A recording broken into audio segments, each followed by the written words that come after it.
finalmente este año. Arrancan en 40, bueno, entonces así es imposible frenar la inflación. Digo, por más política monetaria dura que hagas.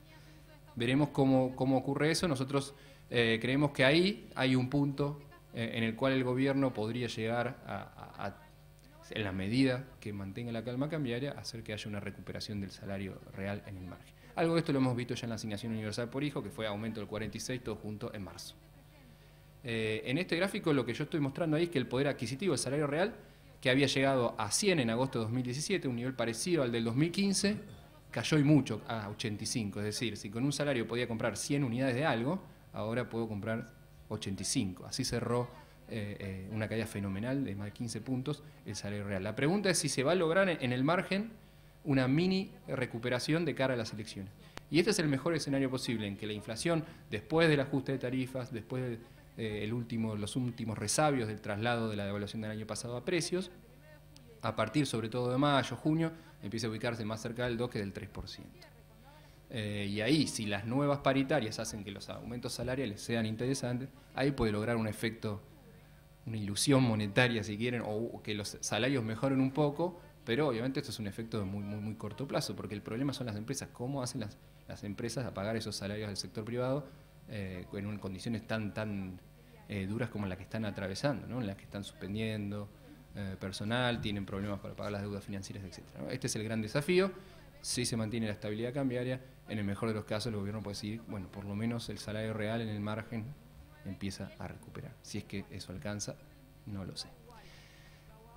Un poco estas son nuestras proyecciones, pero quiero ya ir cerrando y contando un poco la historia de Argentina. Veníamos 12 años de kirchnerismo, en el cual se había arrancado bien, se había recuperado después de la fenomenal crisis 2001-2002. En el gobierno de Néstor Kirchner se creció a tasas chinas, o se recuperó el nivel de actividad a tasas chinas, pero con inflación de un dígito alto, pero al fin. En 2007-2011, el primer gobierno de Cristina Fernández de Kirchner, justamente empezamos a crecer en torno al promedio de la región. Eran los años de crecimiento buenos de Brasil, alrededor de 4%, en lo que crecimos nosotros también, pero ya con una inflación bien medida, entre el 20 y 25% promedio anual. Y 2012-2015, el último gobierno de Cristina y del kirchnerismo, se encuentra ya con una situación de estanflación. Y, obviamente, Mauricio Macri va a bajar rápido la inflación y va a apuntalar rápido el nivel de actividad. Aquí están las cifras. Y tomamos las del presupuesto, que ven una caída relativamente acotada del PBI para este año. Y quizás, para ir cerrando y hacer un poquito más entretenida la charla y debatir un poquito, sí quiero cerrar un poco con el largo plazo. Y el largo plazo es la herencia. ¿Qué herencia va a recibir el próximo presidente? Claramente Cambiemos, y esto hay que darle la derecha al gobierno, no recibió una herencia sencilla.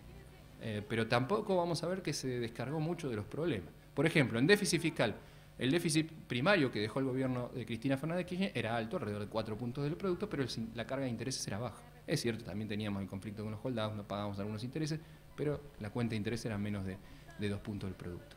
Hoy, en el mejor de los casos, se llega a una situación de equilibrio casi o cuasi nulo del equilibrio del resultado primario, pero ya el pago de intereses se acerca más al 4%. Muchos de esos pagos de intereses son en moneda, como nos endeudamos en moneda extranjera, han crecido mucho por el salto cambiario. El atraso tarifario se ha corregido en buena medida. Antes teníamos un alto atraso tarifario y los subsidios pesaban 5 puntos del producto. Hoy claramente está por debajo del 2% y tendiendo a achicarse. Ahí se ha corregido parte de la herencia compleja. En déficit externo teníamos con el kirchnerismo un déficit externo de alrededor de 3 puntos, pero con una particularidad: había restricciones a las importaciones. Como no podía conseguir mucho financiamiento externo, el gobierno kirchnerista racionaba las importaciones. Y hoy tenemos una situación de déficit externo que es pesada, pero prácticamente y exclusivamente por la carga de intereses en moneda extranjera. No por el lado de hecho vamos a tener superávit de comercio de bienes, y de servicios el déficit va a achicar significativamente. En términos de atraso cambiario, quizás donde más se mejoró, teníamos un atraso cambiario con el que dejó el kirchnerismo alto, y además un tipo de cambio desdoblado. Recuerden, el dólar oficial por debajo de 10 y el paralelo en torno de 15 pesos. O sea, allá tenemos un tipo de cambio real que no está atrasado y además un mercado unificado. En el déficit energético también, en parte por la corrección de tarifas, pero principalmente por vaca muerta, ha mejorado la herencia. Hoy había un déficit energético muy alto, más de 5.000 millones de dólares. Hoy se prevé que en 2020-2021, sobre todo si crecemos poco, volvamos a tener superávit energético en el sector externo. Y la deuda pública es donde claramente más empeoró la herencia. Antes teníamos un stock de deuda pública bajo, y ahí sí es cierto, estaba el conflicto con los holdouts. Quizás por eso, como Cristina no pudo endeudarse más, teníamos un stock de deuda bajo, pero esa era la situación. ¿Y hoy qué queda? Un stock de deuda pública muy alto y en moneda extranjera, de las más difíciles de repagar, porque no emitimos dólares, ¿no? Y además con el FMI en el medio, ¿no? Ya una situación mucho más compleja que te quita grados de libertad en la política económica. Y en pobreza y desempleo era moderada, uno puede decir, bueno, sí, pero el kirchnerismo cerraba las exportaciones de carne para que la carne no suba y hacía cosas que a la larga terminaron siendo muy negativas, o regalaba la energía, o regalaba las tarifas, etcétera. Pero la pobreza y el desempleo, sobre todo respecto de lo que fue la crisis 2001 y 2002, se habían reducido prácticamente a la mitad. Y hoy vemos que, lamentablemente, en términos de pobreza y desempleo, este gobierno va a terminar peor que el del kirchnerismo. Y eso preocupa, porque ¿cuánto tiempo más vamos a estar con una pobreza y desempleo tan alto? Ya empezamos de ser el alumno ejemplar de la región, ya también incluso en la región estamos perdiendo posiciones y cada vez teniendo más problemas para el día de mañana acumular riquezas. ¿Por qué? Porque la riqueza de un pueblo está, y esto está cada vez más claro, en el capital humano, y no lo estamos cuidando. Ya se empieza a 2 a 3 generaciones de pobres, en lo cual cada vez son más pobres, lamentablemente no pueden terminar la escuela y el ciclo de la pobreza se empieza a volver de alguna manera estructural. Y eso obviamente preocupa y es algo que habla sobre todo del consenso que se necesita en la Argentina. En la grieta ahí es donde más nos afecta, necesitamos consenso, necesitamos romper el péndulo, porque si no vamos de un lado para el otro y no avanzamos, ¿no? Así que, bueno, ojalá que eso se dé, pero no la va a tener fácil quien sea el próximo presidente electo. Muchas gracias.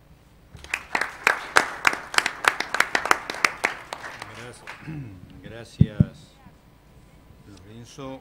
Vamos a las preguntas. Tenemos varias preguntas. Yo primero voy a hacer una pregunta a los tres sobre algo que ha estado flotando. Javier se expresó contundentemente, no lo fundamentó. O si hiciste, Lorenzo, alguna fundamentación. De todas maneras, a cada uno en el orden que fueron exponiendo, ¿qué opinan? ¿Cuál es su opinión de esta medida de vender los 60 millones de dólares diarios a partir de mediados de abril que ha anunciado el ministro Duhovne,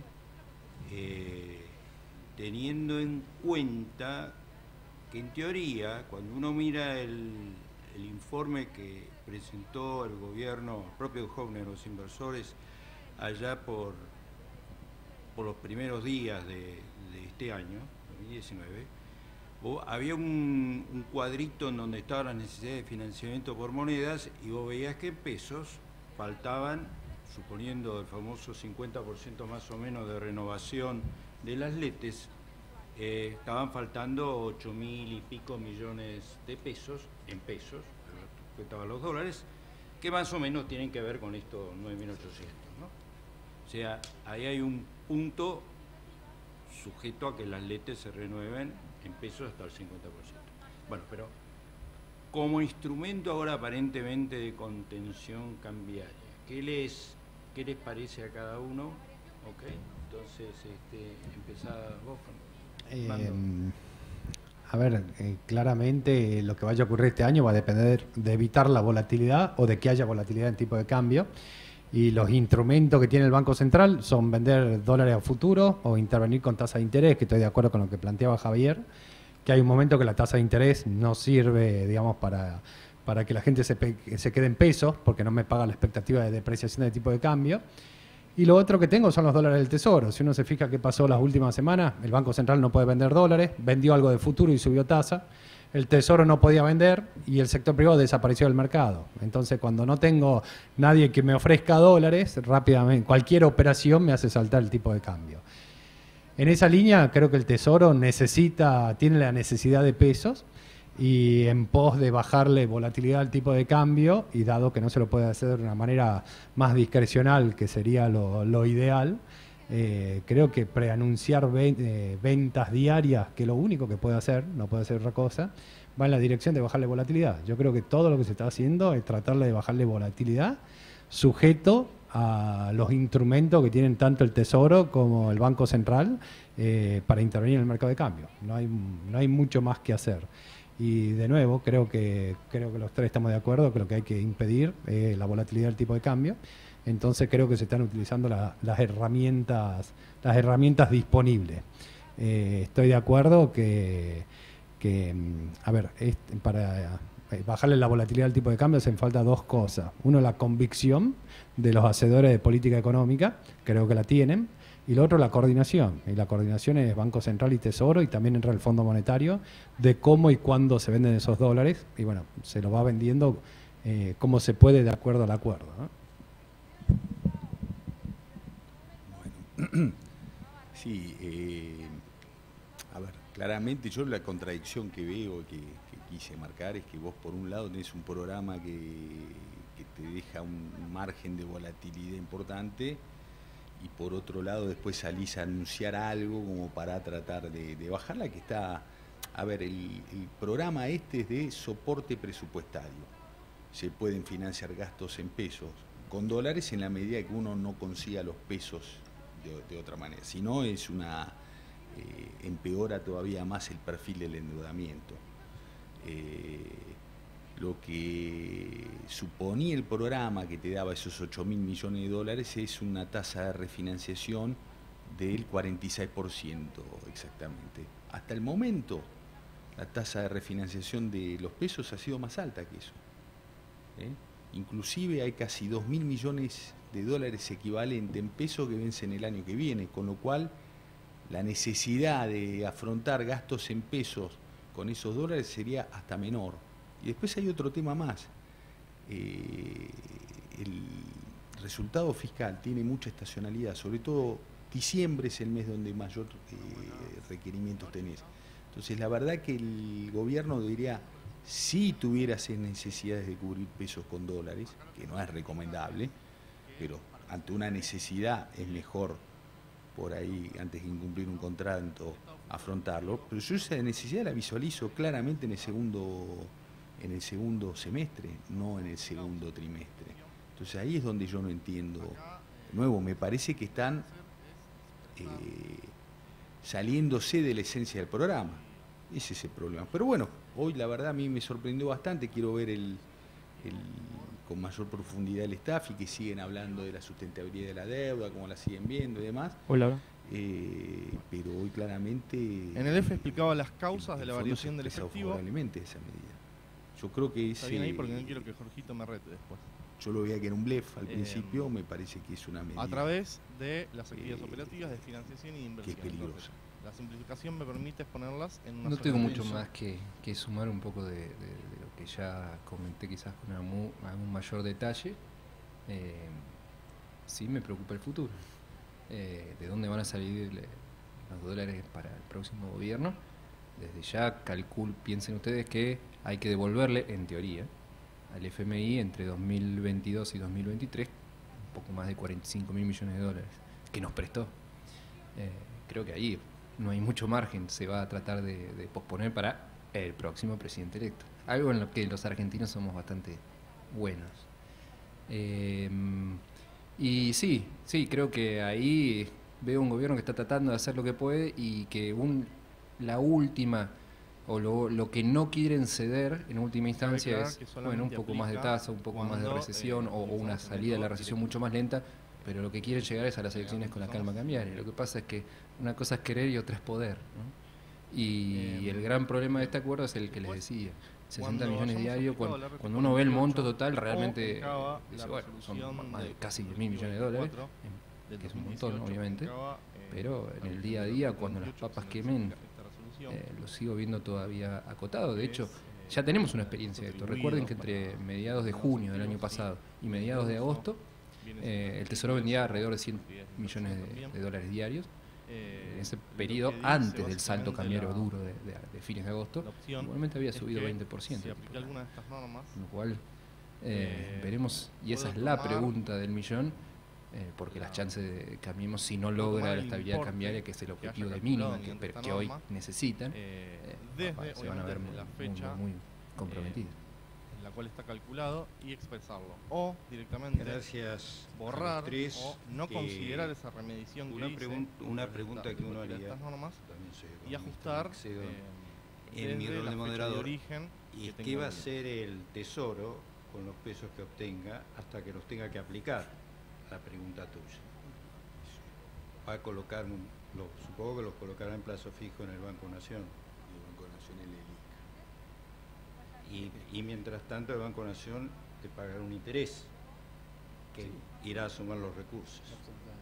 Entonces vos tenés ahí una búsqueda de ingresos, una fuente de ingresos, por lo menos contables, presupuestarios, si tú quieres, en términos de caja. Hay que aclarar en no notas, menor. O sea, la evolución de todas estas que vimos, de los vamos ingresos no tributarios armado de los contables y las limitaciones para ustedes en el IMIC, que aquellas simplificaciones la audiencia no especializada en los cuadros que presenta todos los meses el Ministerio por ejemplo, de Hacienda, no es lo mismo, es no va a ser lo mismo, obviamente un obviamente, rubro utilizar, chiquito, pero que está creciendo recién, de una manera importante, ¿no? Y ahí están estos intereses. O bien la RT48, sí, pero utilizar la cifra que yo ya tenía reexpresada y ajustarla, o no otra considerarla y partida, estar bien desde su... Hoy comunicado del fondo dice que entonces, el tipo de cambio cotiza claramente produce inferior, la cifra va a ser diferente. Se vende directamente al Tesoro. Por eso pide que se aclaren notas. El Tesoro después se va a dar vuelta, van a tener que subir la tasa de interés nuevo, van a tener que esterilizar más. La RT6 para el número fiscal un proceso contable sí puede servir para el agregado consolidado. ¿Desde cuándo? No, claro, cuando suma Banco Central y Tesoro. Cuasi voy a partir, en este caso, no estamos hablando de cierre 31 de diciembre de 2018. Digamos, voy a partir en la meta del déficit primario. Mi comparativo es el 2017. Por eso el término correcto es un poquito el 1 de enero de 2017. Bueno, pero tenemos acá varias preguntas. Un estado contable a diciembre. Una de ellas es, en primer lugar, voy a determinar el activo y el pasivo, sube los precios ajustado al 31 de diciembre de 2016. También suben, tomo los activos, en general en el día, dicen, y no pasa lo mismo a la baja. Los pasos, pero este es el famoso tema de la simetría, que creo que de alguna manera tiene también que ver con la volatilidad, pero no sé. Por diferencia voy a sacar el patrimonio. Mira, de origen de los activos y pasivos y los reexpreso. Hubo un episodio luego, que voy a hacer lo mismo para el 2017. Es decir, termino con más joven, 2016, me voy para el 2017. Nos había generado ilusión a los argentinos, fue el poco pasaje a precio que tuvo la evaluación de 2002. Al 2017, al 31 de diciembre, muchísimo en este caso. tiempo en terminar de pasarse. Lo que pasa es que cuando vos volviste a tener la inercia inflacionaria que tenías, activos y pasivos que no estén en moneda de cierre. 12 años. Más típicos, por ejemplo, caso y bancos. Eso ocurrió luego de una estabilidad bastante costosa de 10 años de la convertibilidad. Proveedores, por ejemplo. El poco pasaje a precio con esta inercia. Luego, por diferencia, también voy a terminar el pasaje neto más rápido. Sí, déjame decirte igual que en el promedio del índice todavía no se terminó de pasar la devaluación del año pasado. Lo que me dice lugo que pero el patrimonio neto que yo calculé al 31 de diciembre de 2016 lo voy a reexpresar. Digo, en una situación todavía más con esta incertidumbre, sin considerar los movimientos que haya gente se tiene que cubrir, los aportes de capital, o bueno, los movimientos típicos que haya habido durante el 2017. Fernando. A ver, cuando se mueve el tipo de cambio, claramente ajusta todo lo que es exportable e importable inmediatamente. Ahora estos a su vez son insumos en bienes no transables, con lo cual da una segunda vuelta y ajustan todos los precios no transables que utilizan estos exportables e importables como insumos. A su vez tenemos las tarifas que también dependen de alguna forma de precios internacionales, sobre todo porque somos importadores de energía, con lo cual cuando se mueve el tipo de cambio, inmediatamente habría que ajustar las tarifas para no tener mayor carga fiscal.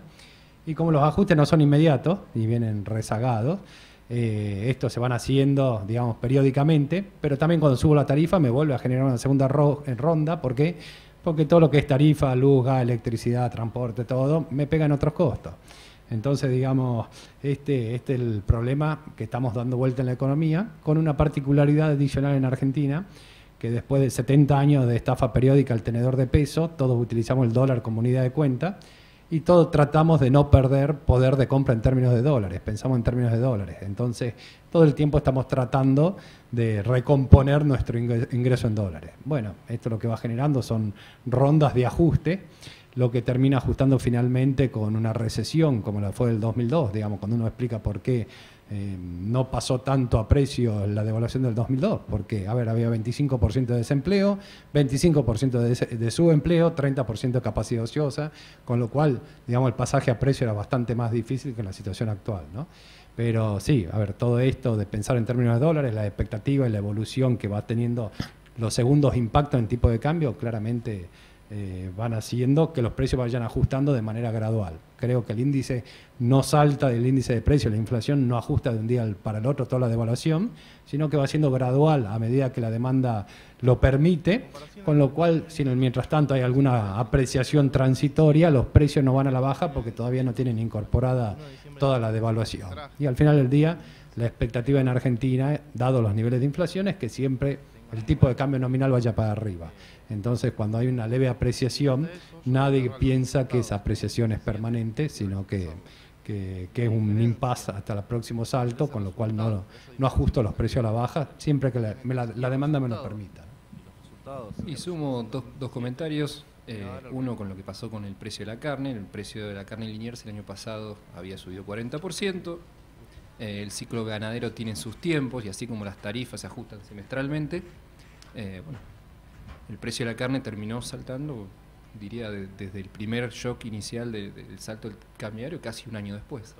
Y ese fue quizás el último traslado, creo que yo, fuerte de la devaluación del año pasado, que quedaba.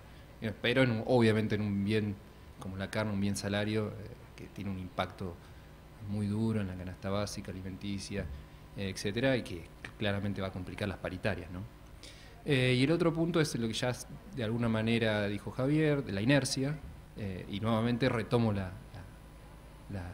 duda hacia el futuro. Necesitamos, para atacar y romper un fenómeno inflacionario con un proceso con elevada inercia, se necesita mucho consenso, no solo política monetaria dura, se necesita ver qué herramienta puede cortar la inercia. No es sencillo de hacer. Tenemos dos experiencias más o menos satisfactorias, Plan Austral, convertibilidad, y casi que en el 2002 seguía de facto prohibida la indexación, digo, y estaba todo roto de alguna manera, por eso fue tan bajo el PAFLU.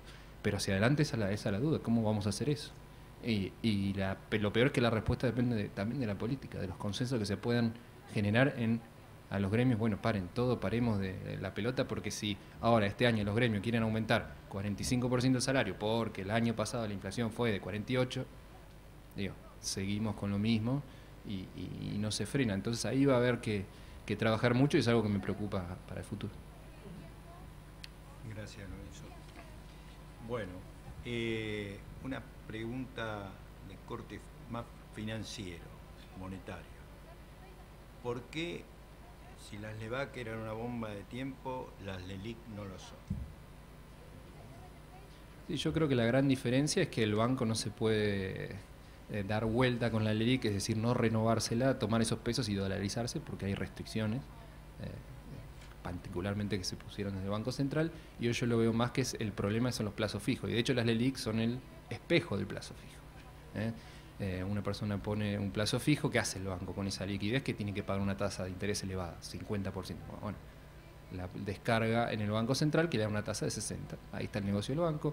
No hay intermediación financiera en el sentido de préstamo al sector privado, pero ese sistema funciona. Creo que la gran diferencia ahí es que hoy la corrida no viene directamente sobre la LEBAC, es decir, sobre el desarme de la LEBAC, sino sobre el plazo fijo. Es el plazo fijo, sobre todo mayorista, el que puede aprovechar la tasa alta y después irse, y ahí sí, automáticamente el Banco Central tiene que desarmar la LELIQ para tener liquidez, para darle la plata al depositante, y con esos pesos el depositante se va al dólar. Yo le agregaré un punto, estoy de acuerdo con todo lo que plantea Lorenzo. Acá se habló del déficit cuasi fiscal. En realidad sí, claramente el Banco Central tiene un déficit cuasi fiscal por el interés que está pagando sobre el stock de LELIQ, pero no tenemos que perder de vista el impacto sobre el stock que tuvo la devaluación. En el momento, en abril del año 2017, el stock de LEBAC eran 90, de los pasivos monetarios del Banco Central eran 90.000 millones de dólares, y después de la devaluación son 40.000 millones de dólares. Entonces, a ver qué se hizo con la devaluación, y se licuaron todos los pasivos del Banco Central. Entonces, Entonces el cuasi fiscal claramente es una mala noticia, pero cuando vemos el stock que hay actualmente del ELIC, que es similar al que había del EVAX en peso en su momento, pero el tipo de cambio es menos de la mitad, con lo cual el cuasi fiscal de corto plazo, la verdad que no me preocupa. Está claro que la dinámica, si se perpetúa en el tiempo, es un problema, pero de corto plazo no es un problema. Ahí hay una curiosidad. Si ustedes recuerdan, el Banco Central en febrero puso un límite en función del nivel de depósitos a las LELIC que pueden tener los bancos. Si los depósitos a plazo fijo empiezan a crecer debajo de la tasa de la tasa de interés que pagan las LELIC, ese límite empieza a ajustarse en algún momento por el cual el Banco Central se va a ver obligado a volver para atrás. Sí, digamos, matemáticamente... Es un tema que depende de la... que está pasando, que puede pasar en la medida que la tasa de las LELIC se tenga que sostener en niveles tan altos como están ahora, ¿no? Matemáticamente es correcto, pero la limitación se lo puso en 65% del stock de los depósitos, y cuando uno lo ve a nivel sistémico está en 40%. Digamos, esa regulación claramente tenía nombre y apellido, no era para el sistema en su conjunto, ¿no? Claro, era para los que no tenían depósitos. La banca de inversión. Claramente. Pero esas son las deformidades que tienen estas situaciones, ¿no? Estas situaciones tan particulares que en la economía argentina se terminan transformando en una regla general que nos pasa siempre. Tenemos hoy una pregunta para Javier, pero por motivos personales se ha tenido que ir. Tenía una reunión familiar a las 8:30, así que la obviamos. Queda una última pregunta para ambos. Es un poquito larga, pero ahí vamos. Con la contracción de la base monetaria y el alza de las tasas de interés, se achica la economía. ¿Por qué no se buscan políticas de estímulo a la exportación de manera de generar más ingresos y expandir el PBI? ¿Cómo lo relacionan con las retenciones que se aplican y que ahora incluyen a las exportaciones de servicios, a los servicios? A ver, estoy 100% de acuerdo con el planteo, pero creo que no hay que perder de vista de dónde venimos. Si uno tiene que graficar de alguna forma qué es lo que está buscando este programa, digamos, claramente la economía estaba al borde de colapso, y el programa lo que está tratando de hacer es evitar el colapso. No es un programa de desarrollo ni de crecimiento. Lo que se está haciendo es evitando ese colapso. En esta línea, ¿cómo se evita el colapso? Estabilicemos tipo de cambio. ¿Cómo estabilizo el tipo de cambio? Tengo que sacar peso de la economía. ¿Cómo lo hago? Subiendo tasas de interés y que el tipo de cambio esté más o menos estable. El costo es actividad económica, y a ver, cualquier alternativa a eso sería un escenario peor que el escenario actual. Ahora claramente la salida es, lo ideal sería evitar el colapso, que baje la volatilidad, que eso te pueda traducir en mejoras de productividad. Y dentro de esto estaba el tema fiscal, que había que cerrar las cuentas fiscales porque no teníamos financiamiento, con lo cual el gobierno decide subir impuestos. O sea que creo que está todo en la misma línea de evitar un colapso. Claramente la salida es el planteo que yo hacía al final de la presentación. Argentina tiene que crecer 20 años seguido a tasa de arriba del 4%, y eso necesita inversión, necesita mejora de productividad. Para todo esto necesitamos un sistema financiero, necesitamos reglas de juego claras, necesitamos un marco para la inversión estable, necesitamos muchas cosas que, cuando uno ve la evolución de Argentina respecto al promedio del mundo en los últimos 70 años, estuvimos permanentemente perdiendo posiciones, con lo cual sí, claramente la salida es esa. Este programa no es un programa de crecimiento ni de desarrollo, sino trata de ser un programa de estabilización. La salida, sí, claramente es inversión, exportar, ser competitivo, insertarse en el mundo, bajar la presión tributaria, para lo cual hay que bajar el gasto público. Sí, a ver, Argentina creo que tiene todos los desafíos por delante por hacer. Sí, estoy totalmente de acuerdo, digo, de alguna manera la política económica encima ahora con otro interlocutor, el FMI, se ha vuelto de alguna manera un Frankenstein, ¿no? Un requechito de muchas cosas, y eso se ve claramente. La posición de Macri fue, y creo que genuinamente, eliminar las retenciones, bajar los impuestos. Bueno, y la práctica de alguna manera le impuso otro camino totalmente distinto. Y hoy es un gobierno que termina poniendo retenciones a las exportaciones de servicios, ¿no? Que algo que ni el kirchnerismo se atrevió a tanto. Pero bueno, la necesidad tiene cara de hereje, ¿no? Y sí, ojalá vengan tiempos mejores en el que se pueda volver a pensar en la política económica, en el crecimiento, en aprovechar todo el potencial productivo que tiene la Argentina. Pero ya lo sabemos, con suerte será el próximo presidente electo, si es que puede, primero de alguna manera, enfrentar esa herencia que les mencionaba, que va a seguir siendo lamentablemente muy complicada. Muchas gracias, Lorenzo. Bueno, hemos dado de esta manera por completada esta reunión. Les agradezco a los 3 expositores su aporte, su contribución, la franqueza de sus posiciones y bueno, y a ustedes la presencia. Muchas gracias y un aplauso para ellos. Sobre el índice correspondiente a la fecha de origen de las partidas, me va a